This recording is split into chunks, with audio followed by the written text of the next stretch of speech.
I'm not in favor of a war with North Korea, but I am very curious about whether we should be approaching North Korea or whether there's, and by the way, it is for all the ways you can use approaching the conversation, approaching any kind of conflict, approaching how we deal on the world scene with a North Korea under Kim Jong-un rather than a Kim Jong-il. Joining me to figure this out is Stephen Yates of DCI Advisory, DCIadvisory.com. Stephen, good to have you with us. Hi, Tony. Great to be with you. So I start with a basic question. Should we, for all the ways I can say the word treating, should we be treating this North Korea under Jong-un the same as we did under Kim Jong-il?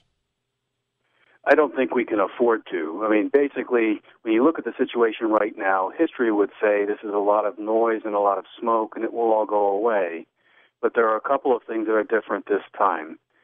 First being, Kim Jong-un has proven much more successful than his father and his grandfather in his successful tests of long-range missiles and nuclear devices. And while he's saying a lot of similar things and making threats to the South the way his elders did, we just have a degree of unpredictability with him. And I completely concur with the way you talked about this in the setup. I mean, no one wants to deal with these guys in a war, not looking for another entanglement. But the problem is you just can't know when they might mean what they say. Now, there is a history to North Korea and how they act, especially with Kim Jong-il. There was almost a standard practice involved. There was saber rattling. There was testing. There would actually be a bit of appeasement from the world, if you will, and then there'd be testing again, and it would go on like this. And their objective was simple: get some food, get some cash. They'll pretend not to do anything, and this goes as far as 2009. So now we have Kim Jong-un. We have whatever you want to call it. He's saying that it's back to war with South Korea, and we'll deal with these issues as we see fit. So I don't know if you think there's going to see any movement towards the DMZ. I don't believe that'll be the case, but it seems to have a different flavor, and I reject the idea that I shouldn't retake a look at my position because I'm dealing with somebody new.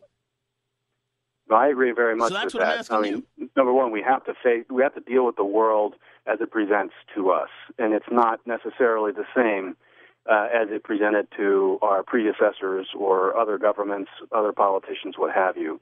And if we look at basically how the Japanese and Korean population have been responding to this, they seem to think this is just part of the past pattern. Their stock exchanges have not gone down measurably. They seem to see this as basically a theater they've seen many times before. And even in the South, they've had shelling of offshore islands and sinking of ships that led to real casualties.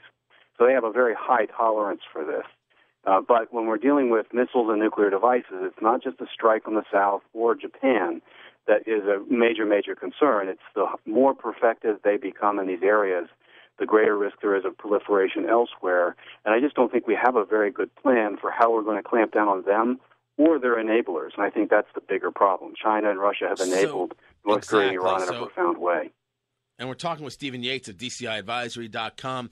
Where is China on this? And I want to put forth a thesis. I do not have the ability to say whether I'm right or wrong. It is a thesis, based on a feeling. I put it out there that there is no scientific evidence to what I'm about to say or that it should be happening this way. It is my thesis that we should be applying great pressure to China, basically shaming them into keeping North Korea from acting out like this. They're really, you mentioned Russia, but they're the only supporter. And if they're not keeping North Korea in check, shouldn't we be saying to China as in a rather grand way, what's wrong with you people? Are we going to have to handle this problem, or are you going to step up and actually do your job? Is there something wrong with that philosophy? Not in my mind. I mean, I've been wrestling this for about 25 years through successive governments, and I have the exact same point of view, and it's been a great frustration. I had this debate with people when I served in the White House, and I was just an outlier. I was not a part of the consensus that said that China shares our interest in a non-nuclear Korean peninsula. To their security interests, by this unfolding this way if we want to see any change in their behavior. And our governments, Republican and Democrat, have not been willing to take that risk. Is there something? One of the things that I had put out on Twitter is that I can at least rest assured that President Obama will do absolutely nothing this weekend to deal with North Korea. Should there, or is there something or anything that President Obama should be doing? I mean, these people who are like demand a plan on gun control, whatever, you can't just say do something. There has to be a plan. There has to be a reason to do something. So is there something for him to do? There are a few things that could be done. We can realign our naval posture in East Asia using the North Korean threats as justification, but that's something that gets under the Chinese skin and it affects their interests as well. And so they have to be able to see, again, that there's a tangible response that is detrimental to what their ideal is if we're going to try to change their calculus. Other things we can and should be doing is reinstating the toughest form of sanctions we've had in place. Now, I'm not a believer that sanctions will change the outcome, but they're an important policy tool in the mix. And we should be going aggressively after any keeper of North Korean holdings anywhere in the world. A lot of those holdings will end up in Chinese institutions. They were in some European institutions. And when you begin to threaten them, as the Treasury Department is able to say you're a money laundering concern unless you unload any of these North Korean deposits, all of a sudden North Korea faces real isolation as opposed to the fake talk we tell them they're facing. So you think that it should be of utmost financial import to China, and that conversation should come from the president? I think it should come from the president. I think that these kinds of conversations should be tough and direct and private first. And if you don't see a change in behavior, make it clear and act upon the threat that we will take this conversation public. That if the United States government sees China's economy as enabling basically a former state sponsor of terror, a tremendous proliferator, then it would call into question the viability of U.S. economic engagement with China, if we believe this is that important. Stephen Yates, DCI Advisory. One more question for you off the North Korea subject. I'm going to move you to Cypress really quick. They claimed that in order to save the country, they would have to give everybody a haircut in their deposits over X number of dollars, euros, I should say 100,000 euros, and it was going to be 20%, 30%, 40%. Oh, no. 70% is what they've taken of depositors' money. It is no longer going to be a place that people use for banking. A lot of offshore banking was done there. Is there a future at all for Cypress? And can we get a couple people together and maybe buy the whole place? Well, I've heard Charles Krauthammer suggest that Apple might buy it and rename it iCypress because Apple as a corporation has a higher equivalent of a gross domestic product than today's Cypress does.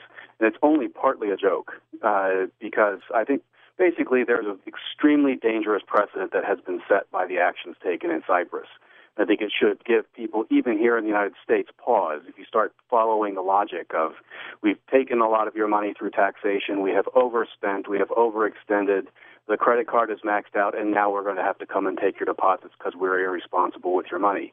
Does anyone think Washington thinks that way? And so I think there's an extraordinarily dangerous precedent there. But the future of Cyprus, I trust the European Union, in the interests of its federation, will find a way to keep the welfare state that is Europe going forward on its own. In 30 seconds or less, is the European Union worth it? Is it worth all of this near insanity to keep it going? It is not worth it to me. I believe in competition. I believe in sovereignty. And I think these states should stand more on their own. Stephen Yates, DCIadvisory.com. On that, I'm with you. I can't figure out what Germany is doing, but we will discuss that. What they're doing still within the EU, with the EU, with the euro. We will discuss that another time. Thank you, my friend. Anytime. Thank you, Tony.